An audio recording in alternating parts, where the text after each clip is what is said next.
नमस्कार बंधुरा যারা যারা आवास योजनाয় অ্যাপ্লাই করেছিলেন ওদের জন্য বিশাল বড় খুশির খবর এটা যে 2024 ডিসেম্বরে অলরেডি কিন্তু আপনাদের ডাইরেক্ট ব্যাংক অ্যাকাউন্টে কিন্তু ডিসেম্বরে आवास योजनाর টাকা কিন্তু চলে যাবে। অলরেডি ঘোষণা করে দিয়েছে নবান্ন থেকে মাননীয় মুখ্যমন্ত্রী মমতা বন্দ্যোপাধ্যায়।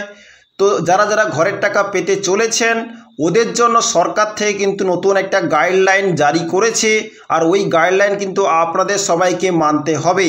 কোন গাইডলাইন চলুন দেখে নেওয়া যাক।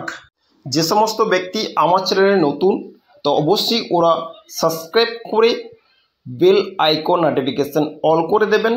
অবশ্যই নতুন নতুন ইনফরমেশান অবশ্যই আপলোড করার সঙ্গে সঙ্গে আপনার কাছে নোটিফিকেশান যাবে, আপনার সবার আগে আপনারা ইনফরমেশান পেয়ে যাবেন। ওকে, তো যারা যারা নতুন তো প্লিজ ওরা সাবস্ক্রাইব করে পাশে থাকবেন। आवास योजना নিয়ে বড় সিদ্ধান্ত রাজ্যের।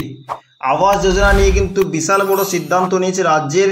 নতুন গাইডলাইন্স কিন্তু শুরু হয়েছে आवास योजना নিয়ে। যারা যারা বাড়ি পাবেন, পয়সা পাবেন, ওরা কিন্তু ভিডিওটা লাস্ট অবধি ওয়াচ করবেন, না হলে কিন্তু আপনারা বিপদে পড়বেন। ওকে, তো आवास योजना এদিনই গাইডলাইন প্রকাশ করা হয় যাদের 3-4 চাকার গাড়ি, 3-4 চাকার কৃষিযন্ত্র রয়েছে তারা পাবেন না। আবাসের বাড়ি কিন্তু ওরা পাবেন না যাদের 3-4 চাকার গাড়ি রয়েছে, 3-4 চাকার কৃষি যন্ত্রপাতি রয়েছে, ওরা কিন্তু आवास যোজনায় বাড়ি পাবেন না। কথাটা মাথায় রাখবেন। মাসিক 15,000-এর বেশি আয়ের পরিবার এবং ইনকাম ট্যাক্সের অধীনে পরিবারগুলি এই প্রকল্পের টাকা পাবেন না। যাদের 15,000 টাকার বেশি আয় করছেন বাড়িতে ওরা বাড়ি পাবেন না। ইনকাম ট্যাক্সের অধীনে কিন্তু পরিবারগুলো প্রকল্পের টাকা বাড়ি টাকা কিন্তু পাবেন না। কারা কারা পাবেন না, কোন কোন কন্ডিশন রেখেছে কিন্তু অবশ্যই কিন্তু জানকারি আপনাদের দিলাম। অবশ্যই কিন্তু জানকারি নেওয়া জরুরি আপনাদের। কেন্দ্র টাকা বরাদ্দ করেনি, তাই রাজ্য সরকার পূর্ব ঘোষণার মতো ডিসেম্বর থেকে आवास যোজনার টাকা দেওয়া শুরু করবে। কেন্দ্র কিন্তু টাকা দিচ্ছে না, তাই রাজ্য সরকার কিন্তু ঘোষণা করেছে যে आवास যোজনার টাকা দেবে। ডিসেম্বর থেকে কিন্তু आवास যোজনার টাকা দেওয়া শুরু করবে, ডিসেম্বর 2024। ওকে, आवास যোজনা প্রকল্পে আওতায় সমতলের পরিবারগুলিকে 1,20,000 এবং প্রত্যন্ত এলাকার পরিবারের জন্য 1,30,000 টাকা বরাদ্দ করলো রাজ্য সরকার। যারা গ্রামাঞ্চলে থাকে ওদের জন্য 1,20,000 টাকা বাড়ি বানানোর জন্য দেবে, যারা শহরাঞ্চলে থাকে ওদের জন্য 1,30,000 টাকা বরাদ্দ করলো রাজ্য সরকার। ওকে, বুধবার নবান্নে মুখ্য সচিব মনোজ পন্থের নেতৃত্বে সংশ্লিষ্ট সমস্ত দপ্তরের সচিবদের সঙ্গে বৈঠক হয়। নবান্নে কিন্তু বুধবার দিন বৈঠক হয়েছে, মনোজ পন্থের সঙ্গে কিন্তু বৈঠক হয়েছে। আর সেখানটায় প্রশাসনিক সূত্রে খবর, সেখানে সিদ্ধান্ত হয়েছে आवास যোজনায় অনুমোদিত তালিকার পাশাপাশি অপেক্ষারত তালিকার পরিবারগুলোকে সমীক্ষার আওতায় আনা হবে। সেখানটায় কিন্তু প্রশাসনের তরফ থেকে কিন্তু आवास যোজনা নিয়ে কিন্তু যে তালিকা পাশাপাশি যে তালিকার পরিবারগুলো আছে ওইগুলো কিন্তু আগে নিয়ে আসবে যাদের ক্ষতি হয়েছে, প্রবলেম হয়েছে। ওকে, প্রশাসনিক সূত্রে খবর এদিনই গাইডলাইন প্রকাশ করা হয় যাদের 3 চাকা, তাদের 3 চাকা 4 চাকা বা 3 চাকা 4 চাকার কৃষিযন্ত্র রয়েছে তারা পাবেন না। তাদের 3 চাকা 4 চাকা গাড়ি রয়েছে, 3 চাকা 4 চাকা কৃষি যন্ত্রপাতি রয়েছে, ওরা কিন্তু आवास যোজনার আওতায় আসবে না আর টাকাও পাবে না।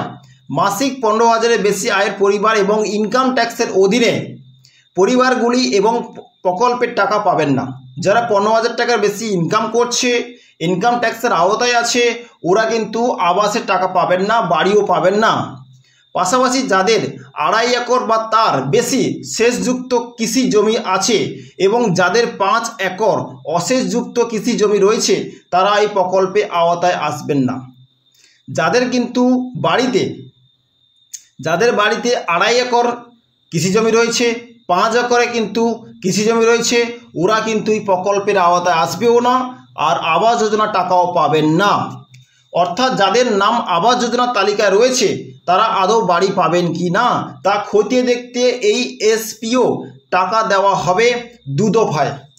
যারা অবশ্য आवास যোজনার নাম রয়েছে, তালিকায় নাম এসছে, ওরা আদৌ বাড়ি পাবেন কিনা তার কোনো গ্যারান্টি নেই। কেউ বাড়ি পাবেন কিনা তা অবশ্য খতিয়ে দেখার জন্য কিন্তু সরকার থেকে ওদের বাড়িতে লোক যাবে আর খতিয়ে দেখবে টাকা দেওয়া হবে কিনা, 2 দফায় টাকা অবশ্য আপনারা সবাই পাবেন। প্রথম দফায় 60,000 টাকা, আর বাকি দ্বিতীয় দফায় কিন্তু আস্তে আস্তে করে টাকার পার্ট বাই পার্ট টাকা কিন্তু অবশ্যই প্রোভাইড করবে।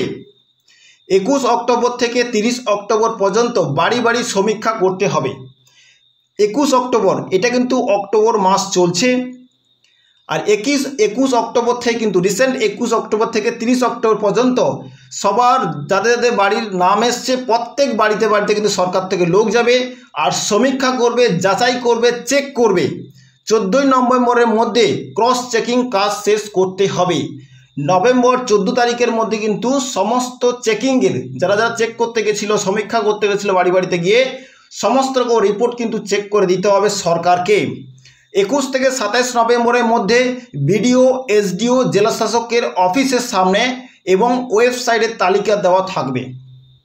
21 থেকে 27 তারিখের মধ্যে বিডিও অফিসে নভেম্বরে 21 তারিখ থেকে 27 তারিখের মধ্যে বিডিও, এসডিও, জেলা শাসকের সামনে একটা ওয়েবসাইটে একটা তালিকা কিন্তু ওইখানটা মারানো থাকবে।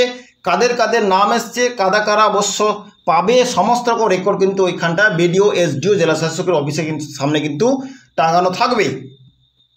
ওকে, তো কারো অভিযোগ থাকলে, যদি কোনো ব্যক্তি নাম ছিল, নাম কাটা গেছে, কোনো প্রবলেম, ওরা বাড়ি পাচ্ছে না, বাড়িতে নাম নেই, অনেকদিন অ্যাপ্লাই করেছে, কারো কোনো অভিযোগ থাকলে সেখানে জানাতে পারেন। যদি কারো কোনো অভিযোগ থাকে বিডিও, এসডিও অফিসে গিয়ে ওইখানে সরাসরি কিন্তু এখানে জানকারি দিতে পারেন। 13 ডিসেম্বরের মধ্যে জেলা স্তরে কমিটি তালিকার অনুমোদন দেবে। 13 ডিসেম্বরের মধ্যে কিন্তু জেলা স্তরে কিন্তু একটা কমিটির একটা অনুমোদন দেবে, আর 20 ডিসেম্বরের থেকে টাকা দেওয়া শুরু হবে বলে জানা যাচ্ছে। ওকে, 20 ডিসেম্বর থেকে সরকারের কাছে কিন্তু সমস্ত রকম জিনিস কিন্তু চেক করে কারা বাড়ি পাবে, কারা বাড়ি পাবে না, সমস্ত জিনিস চেক করে 20 ডিসেম্বর 2024 থেকে কিন্তু টাকা দেওয়ার কাজ কিন্তু শুরু হবে। সবাই কিন্তু বাড়ি পাবেন। অবশ্য কারা পাবেন কারা পাবেন না সমস্ত রকম আপডেট কিন্তু অবশ্যই জানকারি দেওয়া হবে। তো অবশ্যই 20 ডিসেম্বর কিন্তু টাকা দেওয়ার তারিখ, ডিসেম্বর থেকে টাকা দেওয়া স্টার্ট হবে। অবশ্যই কিন্তু আপনারা যে আপডেট আমি আপনাদের জানকারি দিলাম অবশ্যই কিন্তু ফলো করবেন, ভিডিওটা প্রত্যেক ব্যক্তিকে শেয়ার করে দেবেন। এই সমস্ত গাইডলাইন্স আপনাদের অবশ্যই মানা জরুরি। ওকে, সো থ্যাংক ইউ।